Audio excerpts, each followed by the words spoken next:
Hello नमस्कार दोस्तों, मैं जयेश राजपूत आप लोगों का अभ्यर्थ फॉर नौकरी में स्वागत करता हूं। हमेशा की तरह मैं आप लोगों के सामने फिर आज हाजिर हूं। पंचवर्षीय योजना का लास्ट पॉइंट है और आज हम लोग बात करने वाले हैं 12वीं पंचवर्षीय योजना यानी कि 12th 5 ईयर प्लान।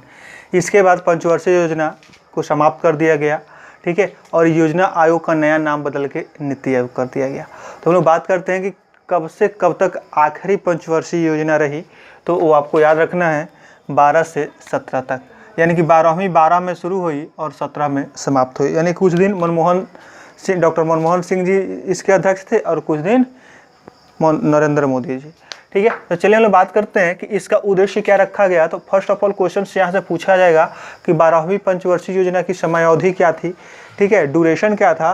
तो आपको बस याद रखना है कि 2012 से 17, बस सिंपल याद रखना है कि 12वीं 12 में शुरू हुई थी, ठीक है। अब 5 साल तो आप लोग होशियार है, जोड़ ही लीजिएगा।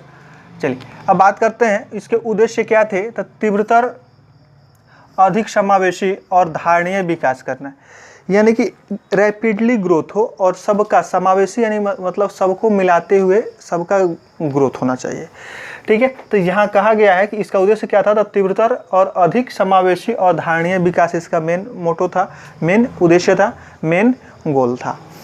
आगे हम लोग बात करेंगे कि इस योजना का लक्ष्य रखा गया टोटल ओवरऑल, अगर विकास दर की बात किया जाए, ओवरऑल प्रोडक्टिविटी की बात किया जाए, तो ओवरऑल प्रोडक्टिविटी रखा गया था, ओवरऑल ग्रोथ रेट रखा गया था 8%, यानी कि कुल मिला के 8% हमको विकास दर चाहिए, ठीक है। आगे इसमें देखा गया कि कृषि में रखा गया 4%, यानी कि एग्रीकल्चर सेक्टर में कितना 4%, विनिर्माण यानी कि इंफ्रास्ट्रक्चर सेक्टर में कितना 10%, और सबसे ज़्यादा विकास दर इसी में देखा गया इंफ्रास्ट्रक्चर में, ठीक है। यानी कि जो भी अपार्टमेंट्स वगैरह बनते हैं, बिल्डिंग्स वगैरह बनते हैं, ठीक है, या पुल वगैरह बनते हैं, तो इस तरह के काम को हम लोग इंफ्रास्ट्रक्चर में रखते हैं। तो सबसे ज़्यादा विकास दर इसी में देखा गया और रखा भी गया था। आगे बात करते हैं कि इसका और क्या था। तो हमने क्या किया है, इस योजना के को स्टार करके सभी टॉपिक्स को लिख दिया है, मैंने सभी पॉइंट को लिख दिया है स्टार करके। तो आप लोग एक एक करके समझने की कोशिश कीजिएगा। तो देखिए, फर्स्ट तो हो गया कि विकास दर ओवरऑल कितना रखा गया 8%, कृषि क्षेत्र में कितना 4%, विनिर्माण में कितना 10%। आगे हम बात करते हैं, इसमें टारगेट रखा गया था 5 करोड़ रोजगार का सृजन, कितना 5 करोड़ रोजगार का सृजन, यानी 5 करोड़ लोगों को रोजगार दिया जाएगा इस 5 साल में, ठीक है। लेकिन यह पूरा नहीं हो पाया। आगे देखिएगा, गरीबी को कम करके 10% बिंदु तक कम कर देना, ठीक है। यानी कहने का मतलब कि 0.01 इस तरह से प्रतिशत में कम कर देना, कहने का मतलब कि 1000 में एक आदमी ही गरीब होना चाहिए, इसका मतलब था। नेक्स्ट बात करते हैं, शिशु मृत्यु दर 25 कर देना, जो कि 50 या 60 के आसपास है, ठीक है, प्रति 1000 पे। यानी कि 1000 अगर बच्चे जन्म लेते हैं तो उसमें से 25 की ही मृत्यु हो या उससे कम की मृत्यु हो, यह 12वीं पंचवर्षीय योजना में कहा गया था। आगे हम बात करेंगे मातृत्व मृत्यु दर, ठीक है। यानी कि बहुत बार ऐसा भी केस होता है कि नए बच्चे का जब जन्म होता है तो बहुत माएँ मर जाती हैं, ठीक है। तो ये भी भारत की एक समस्या है, मातृत्व मृत्यु दर।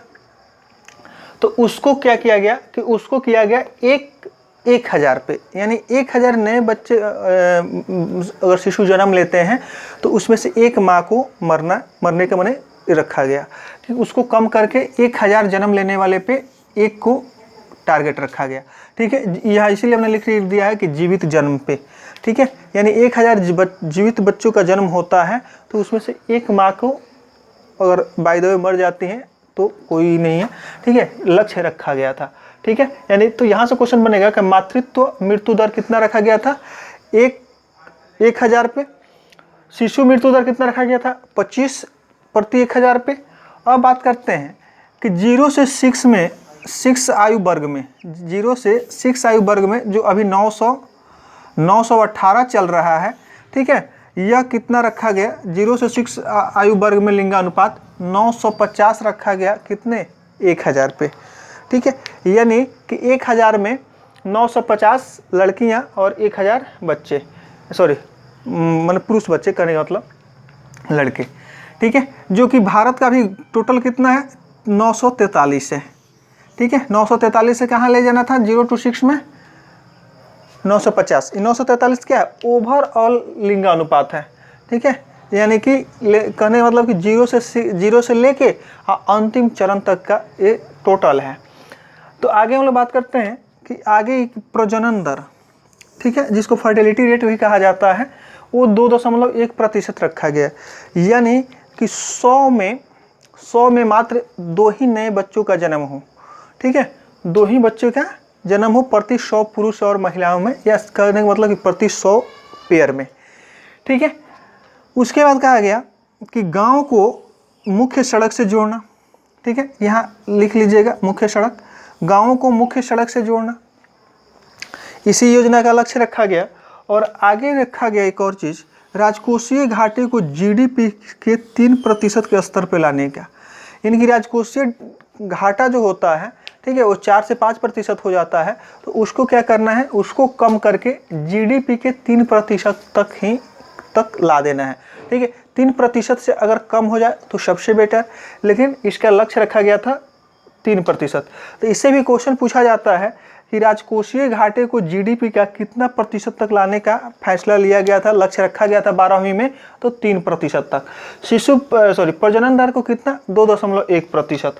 इसमें गाँवों को सड़कों से जोड़ने की, गांव के सड़कों को मेन सड़क से या मुख्य सड़क से जोड़ने की किसमें टारगेट रखा गया था 12वीं में। ठीक है, 0 to 6 में 6 वर्षों की आयु वर्ग में लिंगानुपात 950/1000, यानी कि 950 लक्ष्य किसमें रखा गया 12वीं पर जो से। ठीक है, मातृत्व मृत्यु दर 1000 पे 1। ठीक है, शिशु मृत्यु दर 1000 पे। एक चीज़ और, या इस योजना में सर्वाधिक धनराशि सामाजिक योजनाओं पे खर्च किया गया। ठीक है, इस योजना में मैक्सिमम जो अलॉटमेंट किए गए, ठीक है, सामाजिक योजनाओं पे।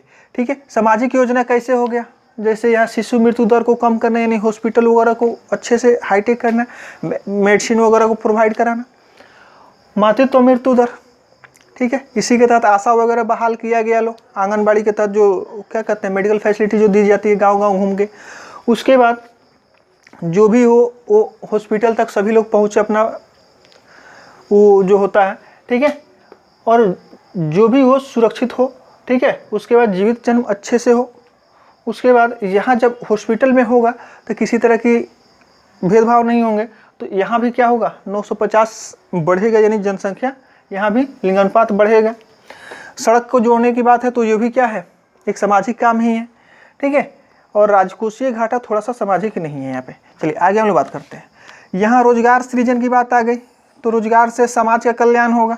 गरीबी को कम करने की बात कही गई, वो भी सामाजिक कल्याण में हो गया।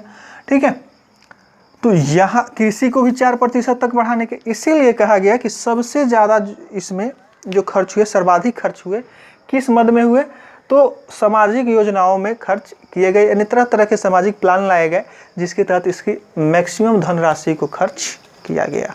ठीक है, अगर वीडियो अच्छा लगा हो तो कमेंट करके हमें ज़रूर बताएं कि वीडियो आपको कैसा लगा। थोड़ा सा बाहरी डिस्टर्बेंस हो रहा होगा, गाना वगैरह सुनाई दे रहा होगा, मैं मानता हूँ इस बात को। ठीक है, तो अगर आप चैनल पे नए देख रहे हैं तो सब्सक्राइब कर दीजिएगा अफेयर्स फॉर नौकरी को, और अपने दोस्तों में शेयर कर दीजिएगा। तब तक के लिए बाय बाय, जय हिंद।